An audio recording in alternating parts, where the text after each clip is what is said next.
பொதுப்பணித்துறை, நீர்வளத்துறை, ஆற்று பாதுகாப்பு உட்கோட்டம் உதவி பொறியாளரிடம் பாசன வாய்க்கால் தூர்வார கோரி விவசாய சங்க தலைவர்கள் கோரிக்கை மனு அளித்தனர்.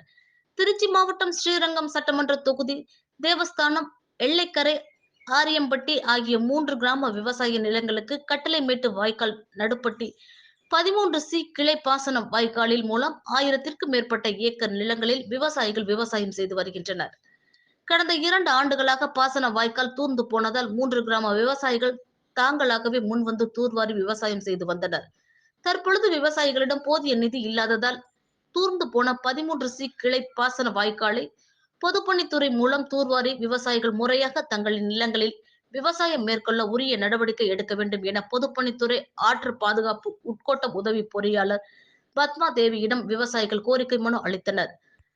அப்போது அந்த நல்லூர் ஒன்றிய தேமுதிக செயலாளர் வழக்கறிஞர் திராவிடமணி மற்றும் விவசாய சங்க தலைவர்கள் எல்லைக்கரை ரவி, கோவிந்தன், ஆரியம்பட்டி சந்திரன், முத்துவீரன், சண்முகம், ஆறுமுகம், ராஜா, மாணிக்கம், சுந்தரம் மற்றும் சங்க நிர்வாகிகள், விவசாயிகள் பலர் கலந்து கொண்டனர்.